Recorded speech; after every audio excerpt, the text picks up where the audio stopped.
The dollar falling again against the euro today after that weak new home sales number. In fact, in the last year, the dollar's dropped 10% against the euro. The euro now costs you about $1.41. And it's not just the euro. Last week, the dollar hit a 3-decade low against the Canadian dollar.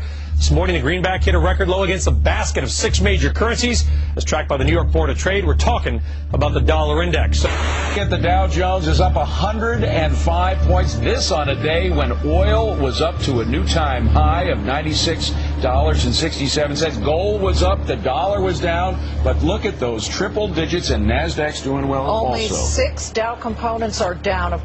The government reported the GDP last week. They said our economy grew 3.9%. But to make that, the government assumed annualized inflation was running at 0.8%. Now, there's no way that's true.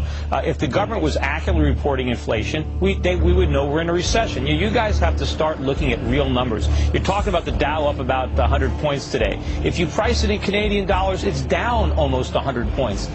I got about 30 seconds or so, but I want to get your take on how much lower you think the markets can go right now.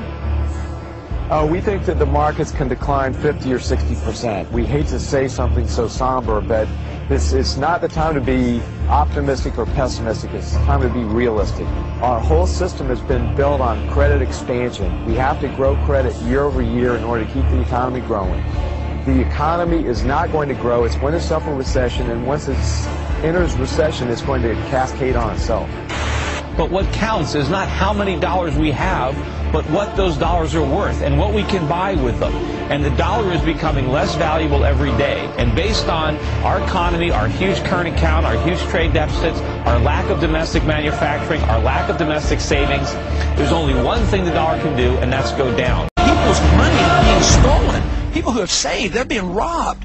I mean, if you have a devaluation of the dollar at 10%, people have been robbed of 10%. But how can you pursue this policy without addressing the subject that somebody's losing their wealth because of a weaker dollar? And it's going to lead to higher interest rates and a weaker economy.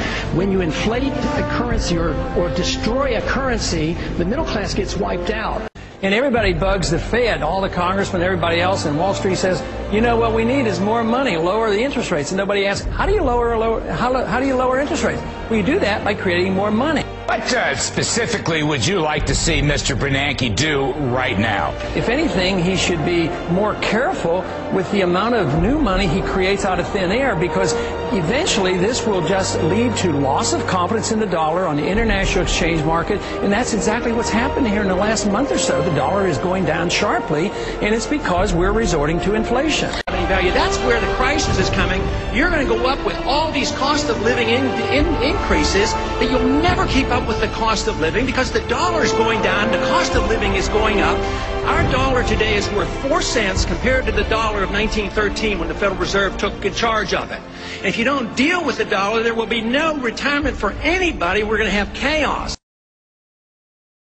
They took the money and the camel did away, and now the solvency might not live to see another day.